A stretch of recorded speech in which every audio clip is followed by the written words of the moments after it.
देखिए हमारे साथ चिराग पासवान है। आपने दावत इफ्तार का आयोजन किया है, चुनावी साल भी है। ये जो कार्यालय है इसमें आपने पहली बार जो है आयोजन किया है, क्या मैसेज देने की कोशिश है? देखिए मैसेज कुछ नहीं, हम लोग इफ्तार का आयोजन हम लोग लगातार करते आए हैं। मेरे नेता, मेरे पिता आदरणीय रामविलास पासवान जी ने इसकी शुरुआत लंबे समय से उन्होंने की थी। उनकी ही इस परंपरा को आगे बढ़ाते हुए हम लोगों ने भी हर साल की तरह इस साल भी हम लोगों ने इफ्तार का आयोजन किया है।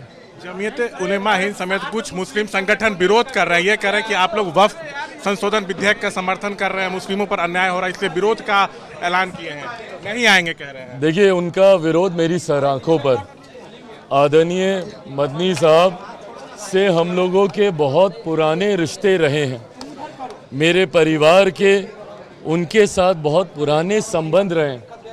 मैं बहुत छोटा हूं उनके ऊपर कोई भी टिप्पणी करने के लिए, और जैसा मैंने कहा कि उनकी नाराज़गी भी मेरे सर आंखों पर हकीकत ये है कि आप मुझसे तो अपनी नाराज़गी रख रहे हैं, जिसके पिता ने अपनी पूरी पार्टी को समाप्त कर दिया, प्रदेश में एक मुस्लिम मुख्यमंत्री बने, इस बात की दावेदारी रखते हुए।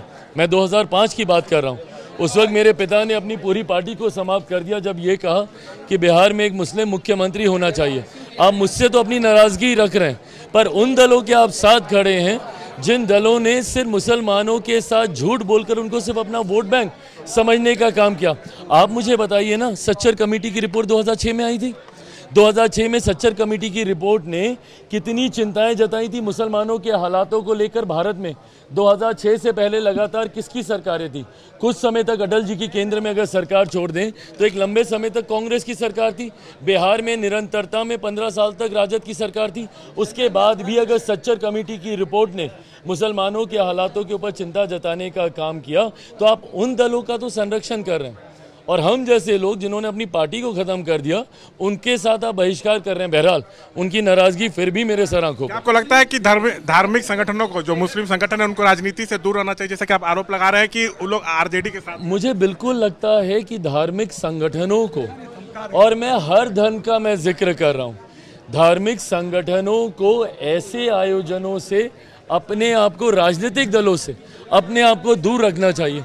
नहीं तो जिस भावना के साथ हम लोग इसका आयोजन कर रहे हैं, आज क्या समाज में हम लोग यही भावना देना चाह रहे हैं ना कि हिंदू मुस्लिम सिख ईसाई सब भाई भाई, सामाजिक सद्भावना की। मैं तो भैया हिंदू, वक्फ पे क्या? मैं तो हिंदू हूँ ना। मैं आज इफ्तार दे रहा हूँ, इसीलिए दे रहा हूँ ना कि जब कोई हिंदू मुस्लिम गले लगे तो ये संदेश जनता तक जाए और सामाजिक सद्भावना बनी रहे, इस सोच के साथ।